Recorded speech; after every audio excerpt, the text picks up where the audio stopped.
Сәлеметсіздер ме, қайырлы күн. Бүгін сіздермен белгілердің өзгеруіндегі вариациялық қатарлар деп аталатын тақырыпты өтеміз. Модификация не екенін түсініп алайық. Бұл организм бойындағы барлық түрлі белгілер мен қасиеттерінің сыртқы орта факторларының әсерінен өзгеруін айтады. Ағаштардың үш түрлі орта жағдайларында өсуі, мысалы мынау күннің көзі жеткілікті, ылғалдылық, су барлығы жақсы жеткілікті нормада болатын болса, ол ағаш мұндай жайқалып өсетін болады.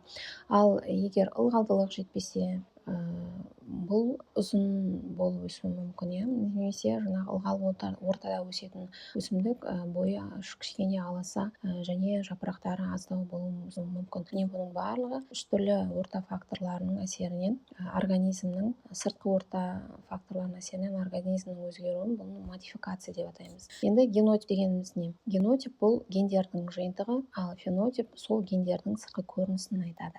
Модификациялық өзгергіштікке бірнеше ғалымдар тұжырым жасаған, соның ішінде Вавилов бізде ұзаққа созылған модификациялық өзгергіштік біртіндеп мутациялық өзгергіштікке айналуы мүмкін деп тұжырымдайды. Гофман мен Сониборн ол ұзаққа созылған модификациялық өзгергіштің аналық бойындағы ұрпақтан ұрпаққа берілу хромосомалардан тыс орналасқан құрамдас бөлігінде байланысты екендігін көрсетеді.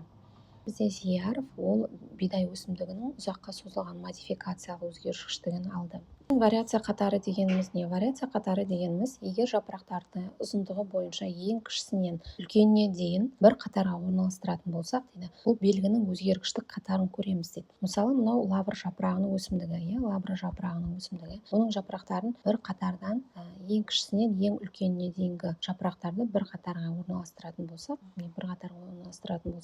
олардың өзгергіштік қатарын көреміз, яғни өзгергіштік қатары біртіндеп өсетінін көреміз. Бұл варианттардан тұрады. Сонда вариант дегеніміз белгінің дамуындағы жеке көрінісі. Мысалы, мына бір жапырақ, ол бір вариант, мына екінші жапырақ, екінші вариант, мына үшінші жапырақ, үшінші вариант болып саналады. Каждый бір вариант болып табылады. Вариация коэффициенті дегеніміз не? Статистикалық әдісті қолданудың негізінде белгілердің өзгеруі шамасы процентпен анықталады. Оны вариация коэффициенті деп атайды. Вариациялық қатардың маңызды бір статистикалық көрсеткіші ол орташа арифметикалық шама. Орташа арифметикалық шаманы табу үшін бізде арнайы формула бар. Орташа арифметикалық шаманы табу үшін мына формула қолданылады. Бұл жерде мысалы, мынау бидай алқабы. Бидай алқабында әр жерінен бидайларды жұлып аламыз. Сол кезде олардың бір бидайдың да масақ санын санаймыз. Мысалы, мына жерде 1, 2, 3 масақ бар. Мысалы, 1, 2, 3 масақ бар. Бірақ мына бидай алқабынан санағанда масақтарының саны, яғни 14 масақ болған. 14 масақ болған. 14 масағы бар бидайдың санын екі рет, яғни бұл варианттардың кездесу жиілігі, яғни пи әрпімен белгілейді. 2 рет кездескен. 15 масағы бар бидай 7 рет кездескен. 16 масағы бар 22 рет кездескен. 17 масағы бар 32 рет. 18 масағы бар 24 рет. 19 масағы бар 8 рет. 20 масағы бар бидай 5 рет кездескен. Енді осының орташа арифметикалық шамасын табу үшін мына формуланы қолданамыз. Мұндағы М дегеніміз бұл орташа шама, X дегеніміз вариант, яғни ол бізде 14, 15, 16, 17 деген варианттар болуы мүмкін. P дегеніміз бұл варианттың кездесу жиілігі, яғни кездесу жиілігі бізде 2, 7, 22. Ал N деген бұл варианттар санын айтады. Және мұны эпсилон бұл жиынтық, яғни жиынтық барлық общий суммасы. Осы формуланы қолданып есеп шығарып көрейік. Енді мына N дегеніміз, алдымен N-ді тауып алайық. N дегеніміз бұл варианттардың саны болатын. Яғни варианттардың санын барлығын бір-біріне қосып шығамыз. Мұнда бізде 2, 7, 22, 32 оның барлығын қосқанда бізде варианттар саны 100 болды. Енді бізде мына жиынтықты тауып алуымыз керек. Жиынтықты табу үшін алдымен X көбейтілген P. X көбейтілген P, бұл X дегеніміз бұл бізде вариант саны. Және P дегеніміз бұл 2, яғни жиілік саны. Мысалы, 14 көбейту 2 плюс 15 көбейту 7. Міне осылардың барлығын бір-біріне көбейтіп, оны қосып шығамыз. Қосқан кезде бізде 1713 шықты. Міне осы санды, енді осы формулаға қойған кезде 1713-ті 100-ге бөлген кезде 17,3 шықты. яғни орташа арифметикалық шама 17,3 екен.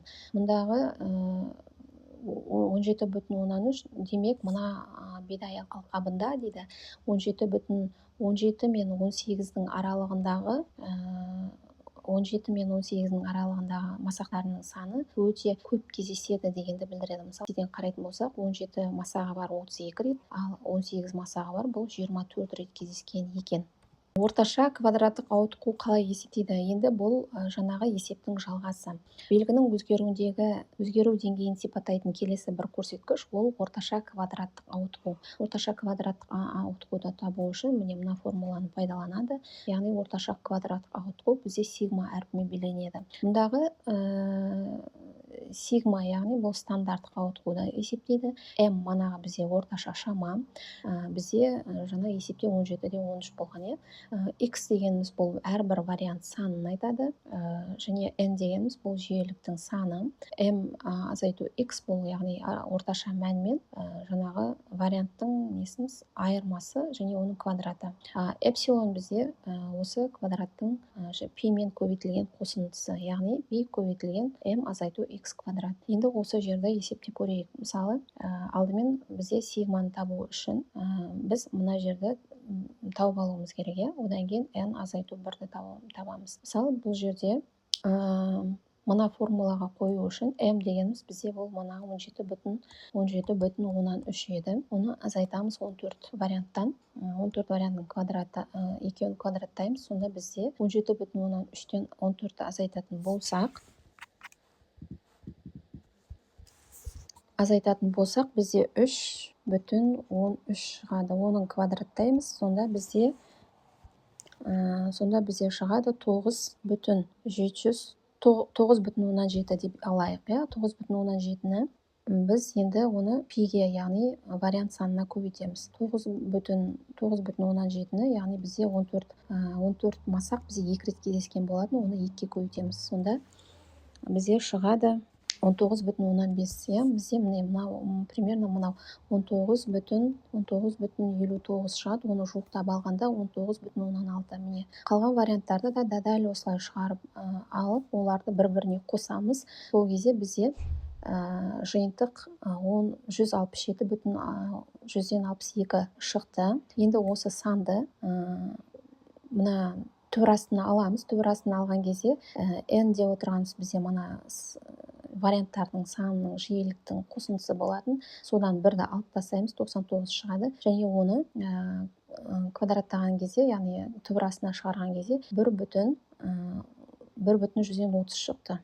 Демек, бізде стандарттық ауытқу 1,30 болуы мүмкін. Яғни осы аралықта көрінуі мүмкін. Бұл орташа арифметикалық шама 17,3 болатын. Ол 1,30, яғни қосқанда бізде 18,43 шықты. Немесе 17,3-тен азайтамыз 1,30-ды. Сонда бізде 15,83. Демек, масақтардың саны 15 пен 18-дің аралығында стандарты болуы мүмкін деген, стандарттық орташа квадраттық ауытқу болуы мүмкін деген түсінікке келеді. Яғни 15 пен 18-дің аралығында өте жиі көп кездеседі. Немесе 16 деп алуға болады, өйткені 15-тен жоғары болды ғой.